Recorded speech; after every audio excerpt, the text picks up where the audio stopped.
Norm Chan, Hey, what? I need a website. We have a website. It's called tested.com. No. I need a personal website. Share pictures of my daughter and maybe sell T-shirts. All right. Well, I can't help you there, but there's a company that can. It's Squarespace, and they are the sponsor for this week's podcast. I have a copy of Notepad. I assume that's all I need to get a website going, right? Yeah, it's coding in HTML. Yeah. None of that anymore. Oh, really? It's all template-based, real-time editing, responsive design, and if you need any help, as someone like me probably would, they have 24-hour support as well. So it's a Squarespace. This must cost a ton of money. I think it's $8 a month, which I don't think is that much at all. That doesn't seem like a ton of money. I was expecting thousands and thousands of dollars. We have a whole team of engineers down in LA that makes our site work. You don't have no dedicated engineer pay required. Just Squarespace.com, and you can also use a promo code Untitled, I believe, for a discount, and try it out. They are supporting this week's podcast. Well, thank you, Squarespace. Thank you. Welcome to Still Untitled, the Adam Savage Project. I'm Will. I am Adam. And I'm Norm. We talked last time. We ended last time. I said that I watched a bunch of movies. What did you watch? So I have some recommendations before we talk about a movie that I think. Is this a spoiler cast? Should we make it a spoiler I think cast? this should be a spoiler cast. Spoiler cast. Okay, so but we will give you a clear if you have not watched the movie in question, which is Birdman. then we will give you a clear delineation in several minutes. At which point the spoilers will start. So we won't give the people who haven't seen the movie and don't want to spoil it we won't bone you completely. That chick in the crying game is a man. Oh, my hand! Oh, I'm your dad! Ah! 299 of them die. Yes. 300. Yeah. Batman's parents get killed. Makes him really fucked up. Did we tell? Have I ever told Sarah Silverman's joke about 300? How they came up with the title? Sarah Silverman's joke is that the title 300 is based on a scale of 1 to 10 how gay the movie is. Maybe we have to cut that joke out. It's a Sarah Silverman joke. It is a Sarah. Yeah, but even the context of her joke. Even in the context of that. Yeah. Welcome to Still Untitled, the Adam Savage Project. I'm Will. I'm Adam. And I'm Norm. Hey, guys. Last time we left, Yes. Norm teased that he had watched a bunch of movies, so we talk about it next time. Yeah, so today we're doing a spoiler cast. Spoiler cast! But when we get to the movie in question, we will give you a clear delineation when the spoilers start. We're going to talk about Birdman, which I haven't seen. I have. You guys have both seen. You told me, like Boyhood, it's a movie that spoilers don't matter because the act of watching the movie is satisfying in and of itself. I will agree that that is an event movie in the same way that Boyhood, but also Gravity would be, right? Like you can tell somebody the whole plot of Gravity doesn't matter. She dies at the end. It's cool. It's on her head. No. This is oxygen deprivation is the entire second and third act. Right. Yes, but before we talk about Birdman, two recommendations. One is on Amazon Prime streaming. It's a pilot. They do pilot season every year. Okay. So Amazon commissions a bunch of pilots, which TV networks typically do. Also, but many you don't ever see because they greenlight the ones and they have so many to put on their schedule. Amazon commissions pilots and then puts them all online. They call it pilot season, and That's so far out. it's great. It's a real lack of fear, though, too, because like there's typically, I mean, with any kind of creative endeavor that involves that many people coming together to work in a specific way, you have there you go. This is from last week's podcast. That's the picture of me with the fuzz. Did you ask to take a selfie with the cop? I did not. That would be a bad Probably. idea. Here's the two cop cars right behind There me. you go. It's good that they sent two cops. Sorry, go ahead. So yeah, it's a lack of fear, which I think is really cool, but also it would be terrifying if I was making a pilot for Amazon. And they can then they can pick up the shows that people actually watch the pilot of it and watch all of and enjoy. But they have understand all what the this metrics of data. how they watched it. Like if they stopped 20 minutes in, if they paused, how Exactly. If they watched it more than one time, when that's If they rewinded to see certain bits, right, Yeah. right, and then they're also connected to Amazon, IMDb, because they own IMDb, so they can like see if people are looking up actors and they can so much Really? data. Yeah. that I didn't know. So there's a show pilot called Man in the High Castle, and it's an adaptation of a Philip K. Dick book. Okay. And it's a alternate universe, 1960s, late 60s. What if the Axis won World War II, and the U.S. is divided into Nazi-occupied East Coast and Midwest and Japanese owned and occupied West Coast and what the lives are in that United States. That seems grim. Wow. No, that's the that's the twist, I guess, It's yeah. dystopian in one side, and on the other side, maybe not so much. Oh. And how do people's lives adapt to that? And it's just the pilot so far? It's just the pilot. And you thought it was terrific. I thought it was terrific. I thought the premise was really interesting. Wow. So that was great. And then it's a movie that was actually at South by Southwest, and I wanted to see it there, didn't see it. It is on iTunes now, called The Infinite Man. And I haven't heard of this. one of my, I think, my favorite time travel movie. What?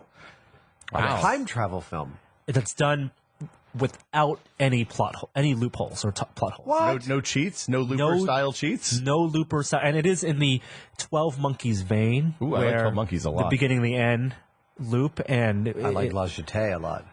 I never saw La Jetée. La Jetée. Oh, sorry. Is it the- Pause tangent right here. 12 Monkeys is based on a famous French movie called La Jetée, which is only about 25 minutes long. Ooh. It's told entirely through voiceover and stills, and is, I will stand by, one of the 30 greatest science fiction movies ever made. And it's, Wow. I mean, really, and there's no plot, no props more complicated than like a paper bag with some wires. And yet, La Jetée is completely compelling.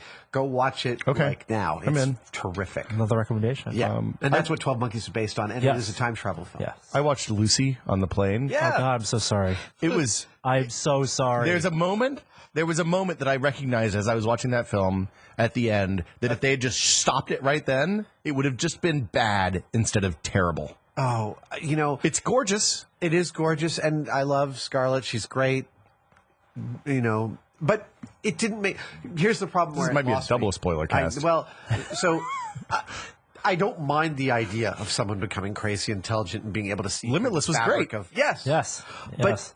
it goes like this. She's like, I'm getting smarter, and now I'm really smart. And it went from smart, smarter, and then now I can see through time and space. Yeah. Yeah. It was Yes. it was a hockey stick graph. But then the numbers kept going up after I that. know, and it was like too ludicrous. Like now I can see past time and space to the fabric of. It was No sense of drama or anything. No.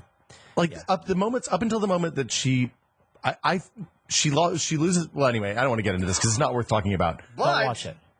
I saw John Wick. Oh, my God. That was okay. Wow. We Triple might have to do spoiler back cast. to spoilers. I haven't seen. I don't think I want that spoiled. No, we don't have to. We shouldn't spoil it for you. You Okay. should watch it. We should talk about it next week. I will John watch Wick. that. Woo! That's yes. I want to watch it again. Yeah, immediately If you had it after. on your laptop, I'd watch it with you now. Oh, wow. It is an amazing film. It's on demand now, right? Yeah, Amazon. I so bought good. it on Amazon. Okay. Sorry. The Infinite Man, The Infinite. The Infant Man. small Australian movie, 3 actors, time travel. It's heady. You have to like follow all the. It's one of those where if you try to graph the timelines and graph the people, it would be a web of doodles, but it makes sense. Unlike Primer, which I also love. Did you see? Primer.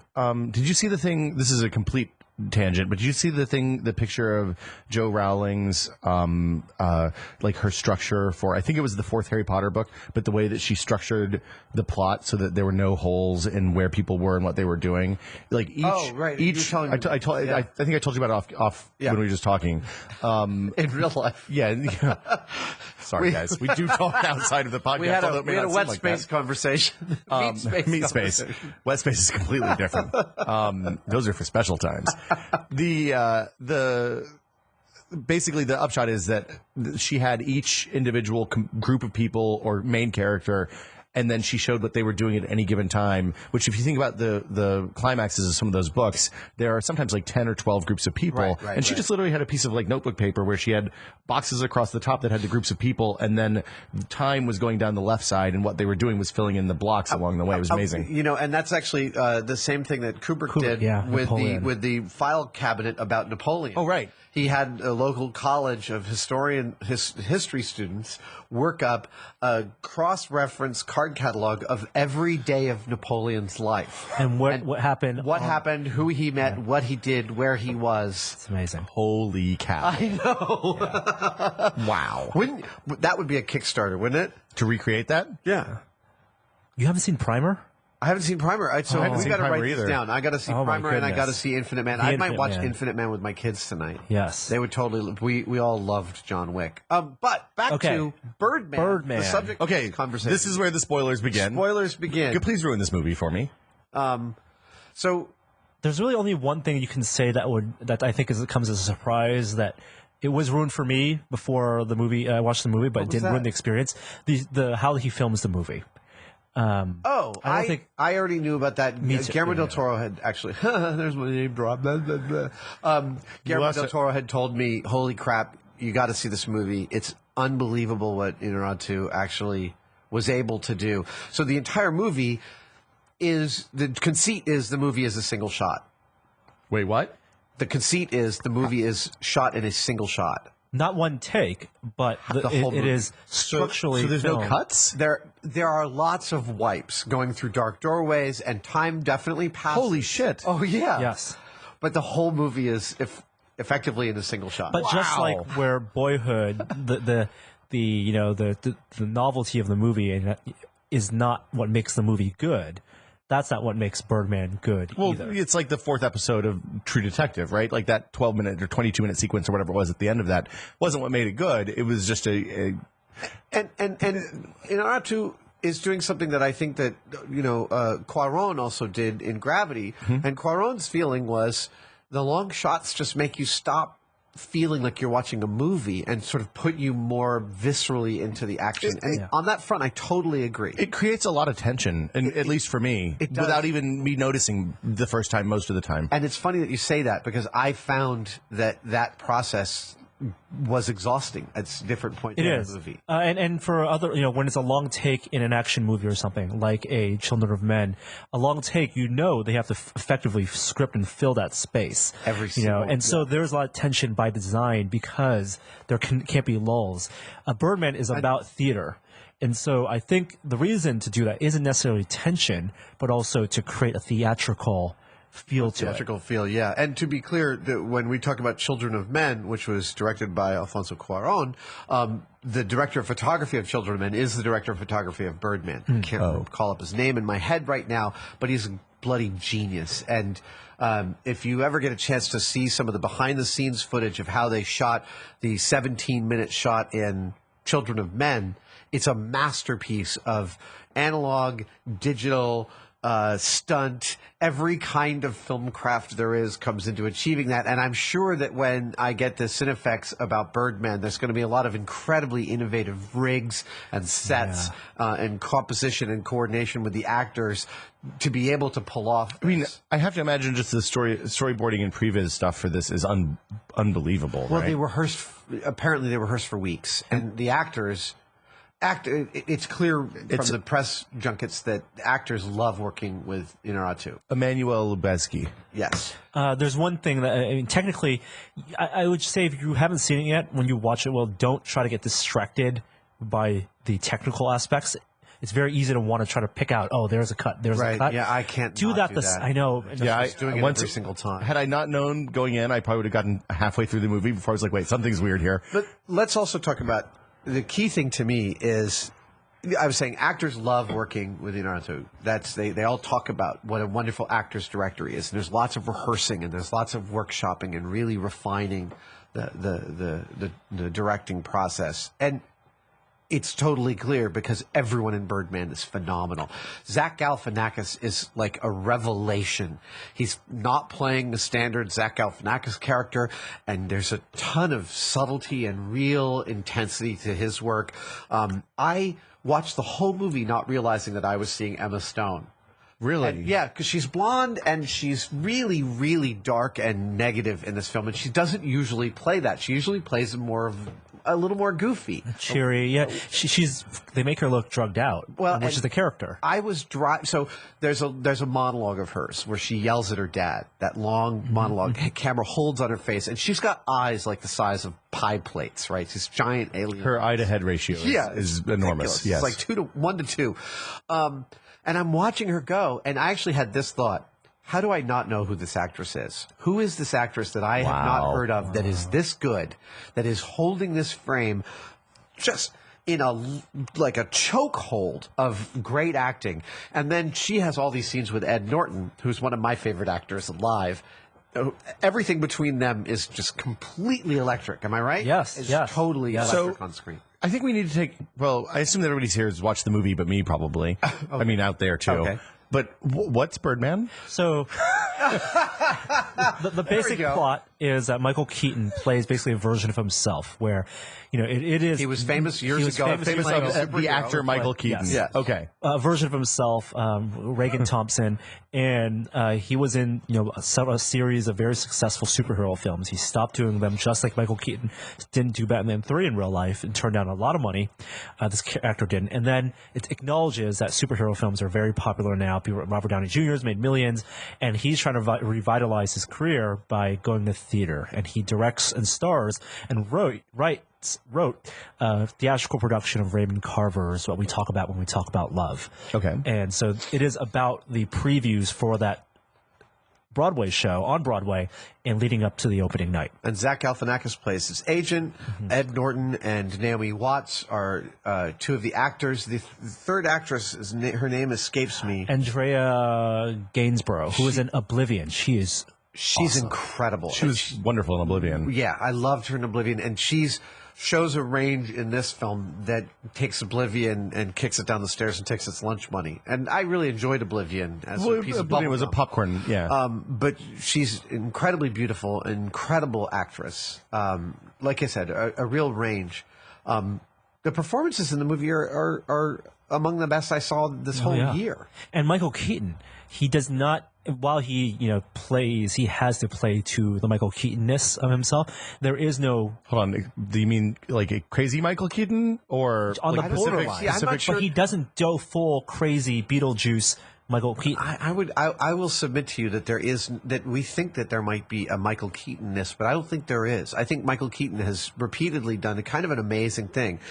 He turned down a lot of money to keep playing the glib young man that he was playing in movies like Night Shift and other stuff like that. And then he turned down a lot of money to keep playing superhero Batman and made movies that were really like introspective, quiet movies like My Life with Nicole Kidman and Clean and Sober, both terrific movies. Didn't he also make after Batman? Wasn't that Pacific Heights? Wasn't that after Batman? Or was that Heights before? as a villain with Yeah, I mean that was amazing. It's a wonderful film. Keaton is. I think Keaton, and I really appreciate that he's getting a lot of love for this movie because it turns out that what a lot of people didn't realize is Michael Keaton's always been a world-class actor, and you really get to see it here. So the movie's also commentary on Broadway, theater culture, egos in Broadway versus egos in Hollywood, and has a lot of common themes that you see of actors trying to bring back their careers. Performances. It's all about performances. So, did you feel like you were able to get past the technical aspects to enjoy the movie in and of itself? Yeah. And you said something when we were talking about this earlier, how you thought the movie lacked a good character arc for him.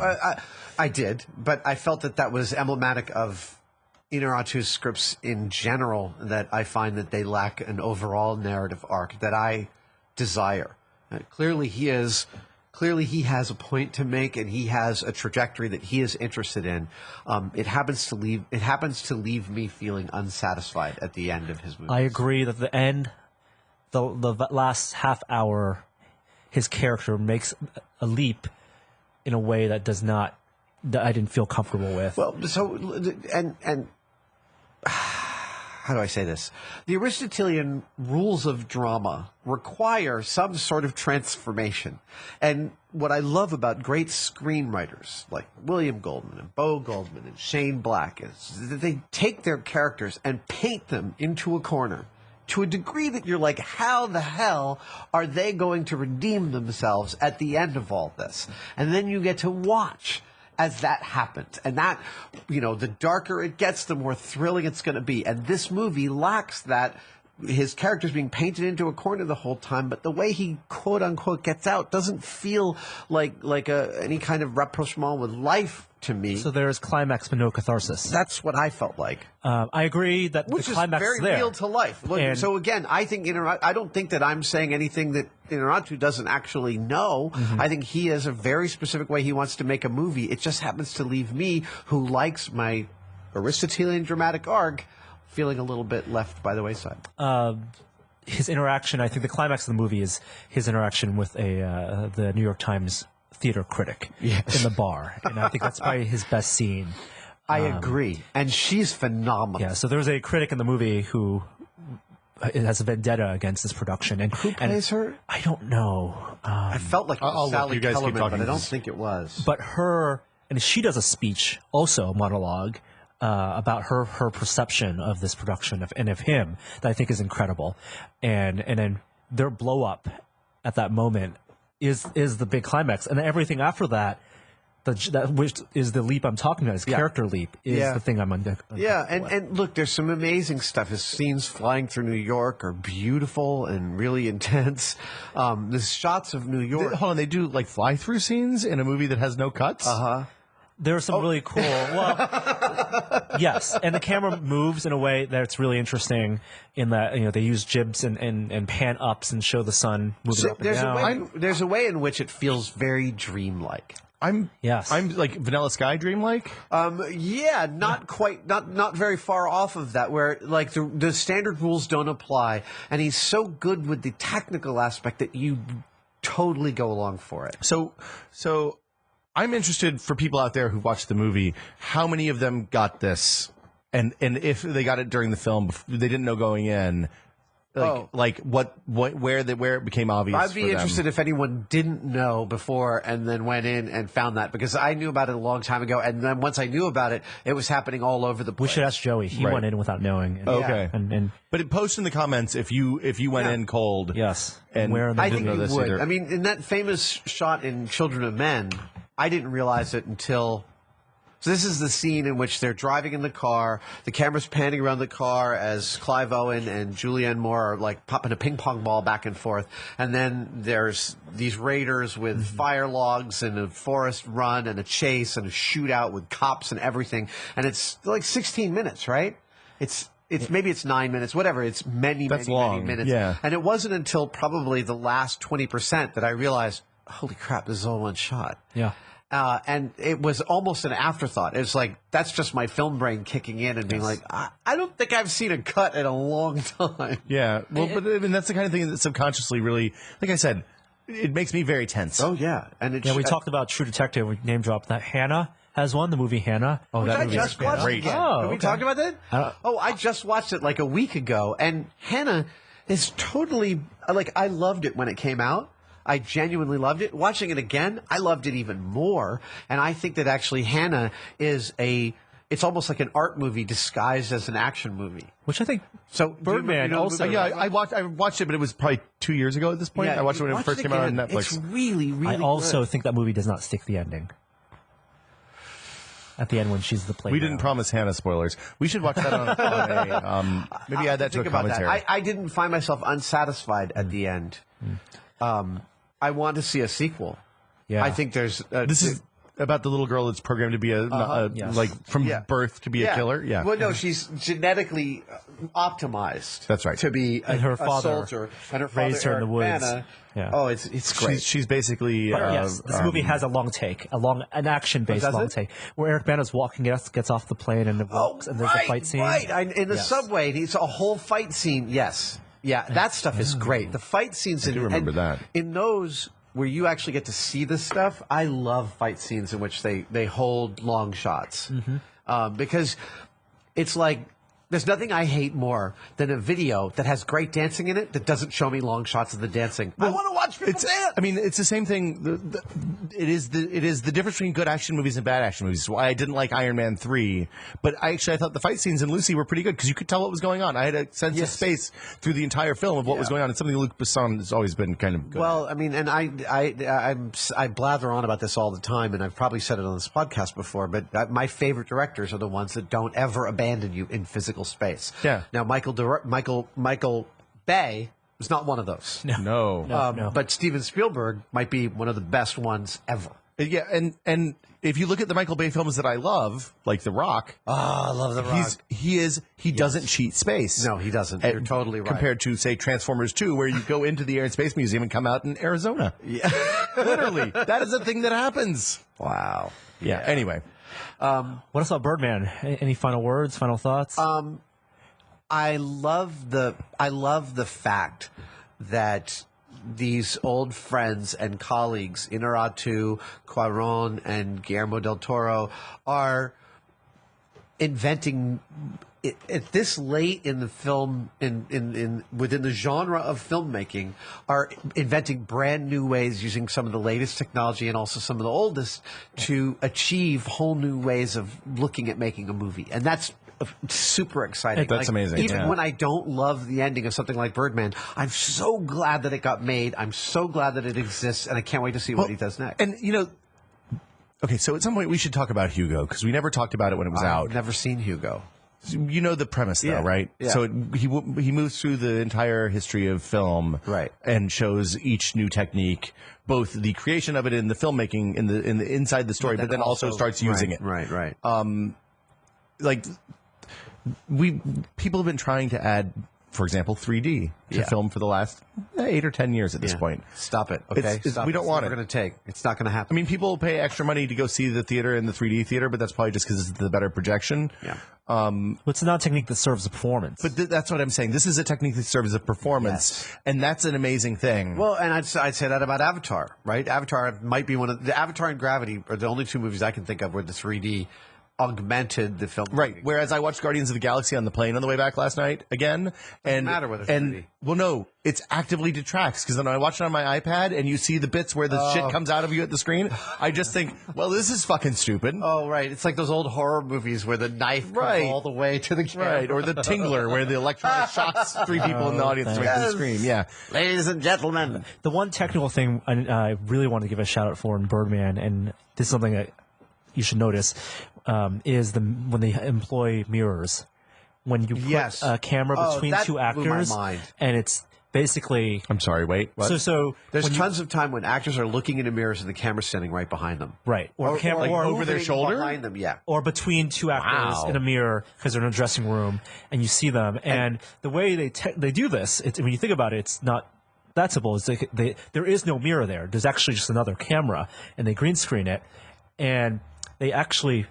It's a synchronized performance. Those are two separate performances in the mirror that they're just repeating, and they're repeating organically. And your brain knows that it's not perfect because it can never be 100% perfect. But I will tell you the choreographed moment. When I saw that happening, and I realized we were having a vampire film moment in which you couldn't see the camera in the mirror. Right. I immediately start looking for the artifacts of the sloppy mats or any kind of composites that's going on, and I didn't spot a single one. It was airtight. Wow. Yeah. Huh. So Birdman, totally worth seeing. Here's the list of movies that we should all watch between now and whenever we want to talk about them. Let's see. We have Birdman. That's for me. Infinite Man. Is that it? Yep. The Infinite Man. The Infinite Man. John Wick. What was the other one? Hannah. We added to the list. Yeah. Hugo. Hannah. Did you watch Hugo, Norm? I've seen it many times. I like it. Great. I love it. I thought it was a really lovely film. Primer for you, Adam. I haven't seen Primer either. Primer's on Netflix. Write this down. We got to write this down. I'll send you an Evernote. Okay, and that'll do it for us this week. If you like us on iTunes, review us on iTunes, like us on YouTube, leave comments. I want to know when you realized it was all one shot, if you did it all, and if you did not realize it, that's interesting data too. Yes. And we'll see you guys next week with either another podcast or another spoiler cast. Do you think this needs to be a spoiler cast? This might be a spoiler cast light. I think it's a spoiler cast light. But still, anyone who hasn't seen Birdman would be pissed from some of the stuff. I'm so pissed. So pissed. Bye, guys. Bye. It seems like it's been just 20 minutes since we talked about Squarespace. That's right. They are once again the sponsor for this week's podcast. Thank you, Squarespace, for supporting our podcast, and thank you guys for listening. Have you decided what your website's going to look like yet? We just talked about Birdman. I haven't had a chance to do my website, but I think I'm going to make it red. You should make a website about the best long takes. The longest takes of all the long takes, and just show them all on the website. I should try that. I'm looking forward to using 24/7 live text, live chat, and email support. I like a low price. What if I want some stock images, Norm? They have a partnership with Getty Images, so you can license them royalty-free for a very small price. So if I want to have, say, a picture of a woman getting something that should never be in a refrigerator, like crackers out of a refrigerator, eating them late at night, I can get that? Probably. Although I think the Getty Images photos are much better than the quality of that. Okay, so what if I want a picture of a man walking across the street while using an old-school Zach Morris kind of cell phone? Absolutely. And- I think there's a rule on the internet. If you can think of it, if it exists, then Getty Images has a photo of it. What if I want a man eating pizza in his underwear on top of the Statue of Liberty? I might have to pay for that one. May have to pay for that. Okay, but in the meantime, Squarespace 7 is a really easy way to build your own custom website. They have online shop integrations. You can sell stuff to people. You can take credit cards and all that stuff. You don't have to know how to make an account with a credit card processing company. They have 24/7 live chat and email support. The sites work on mobile and desktop and all the places the site just shrinks down to fit onto your phone without you having to know anything about web design. It sounds like a good place for me to start with my website. You know my favorite thing about Squarespace? What's your favorite thing about Squarespace? They support podcasts like this one. That is my favorite thing about Squarespace as well. We'll see you guys next week. Bye.